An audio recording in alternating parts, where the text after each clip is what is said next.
Salam alaikum, bonsoir. C'est la suite de l'enregistrement de la nouvelle Le Jardin du Poète.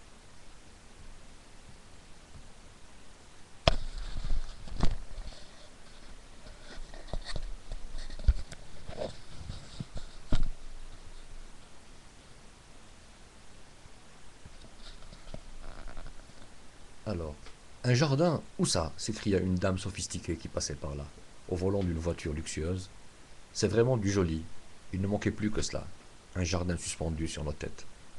Elle lâcha quelques bribes d'insultes à l'encontre de l'imbécile d'en haut et promit d'en parler à son époux, important personnage de l'administration.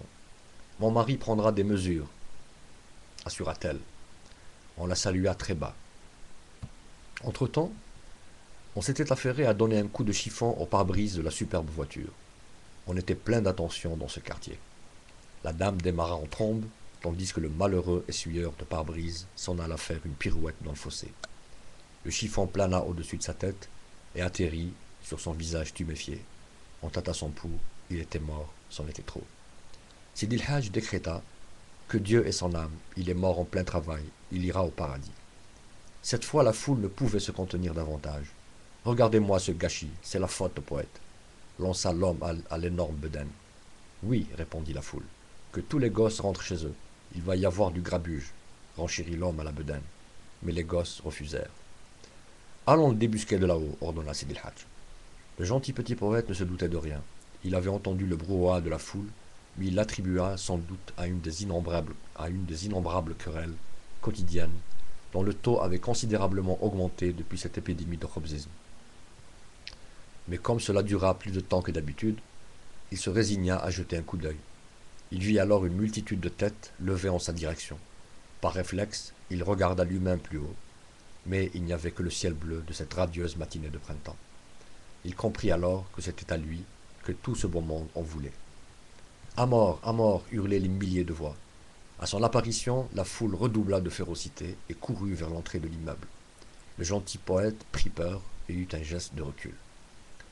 Il eut une énorme bousculade, à tel point que Sidi el-Hajj ne fit pas attention à l'épluchure d'orange qui gisait par terre. Il trébucha, sa tête se fracassa contre le trottoir, et son âme se détacha tout à coup de son corps. Complètement affolée, elle parcourut des milliers d'années-lumière en quelques secondes, avant de finir écrabouillée dans un gigantesque trou noir. C'en était trop. À mort, scandèrent les fils et ceux de la tribu de Sidi el-Hajj. Il y avait une prime, 5 millions promis Simurtar, le commerçant le plus riche du quartier, 10 millions renchéris Ami Madani, homme d'affaires notoire, plus fortuné que Simurtar. C'était à celui qui, le premier arrivé sur la terrasse, jetait le poète par-dessus bord, par-dessus.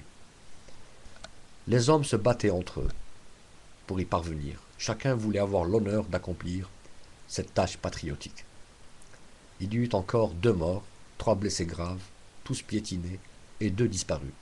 Premier bilan, dressé par les gosses qui avaient grimpé sur les arbres d'alentour pour mieux dominer la situation. Il y eut d'autres morts et d'autres blessés pendant la montée, mais le gros de la troupe réussit à envahir la terrasse de l'immeuble. Le gentil petit poète était assis au pied d'un sol. Dos à la foule, il regardait droit devant lui. On se contint un instant, suivant son regard, et on ne découvrit qu'une ligne d'horizon, toujours aussi lointaine. Il y eut un silence pesant. On entendit voler une grosse mouche qui venait de piquer sur la tête ensanglantée d'un blessé. Allons-y, lança un des fils de Sidi el-Hajj. Tous fondirent sur le poète, chacun sa part, et le lancèrent dans le vide. Le poète tombait, tombait. Certains trouvaient qu'il mettait trop de temps à s'écraser. D'autres invoquèrent le miracle. Se penchant pour mieux voir, quelques-uns perdirent l'équilibre et tombèrent à leur tour, mais pour s'écraser aussitôt. Et le poète tombait toujours. Le jardin était sublime, il y avait des fleurs de toutes les couleurs et de toutes les formes. On n'en avait jamais vu de pareil. Les assaillants se détournaient un à un du spectacle de la chute du gentil petit poète et venaient admirer la splendeur de son jardin. De jeunes amoureux profitèrent de l'occasion pour cueillir des roses, et les plus vieux déracinèrent les arbustes. Tardivement alerté, le ministre de l'Intérieur arriva en haletant, escorté par une cinquantaine de gardes du corps. On verra ça, ne touchez plus à rien, maugréa-t-il. On verra bien ce qu'on fera de ce jardin. Ayez confiance. La foule s'étant tue, à l'arrivée du ministre, l'acclama pendant un quart d'heure. Il paraissait un peu ennuyé.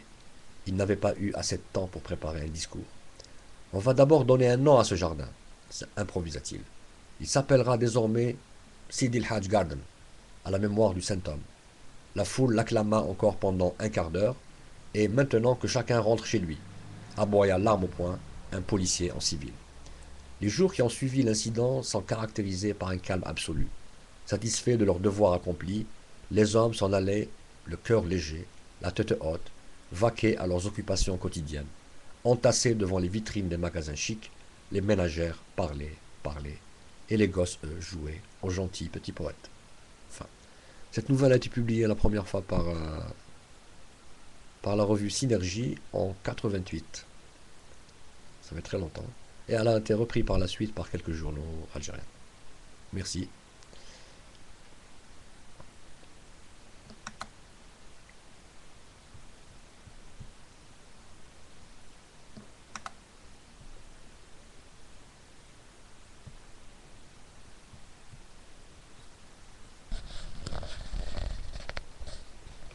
Je vous proposer une musique de Marcel Khalifa, Energy.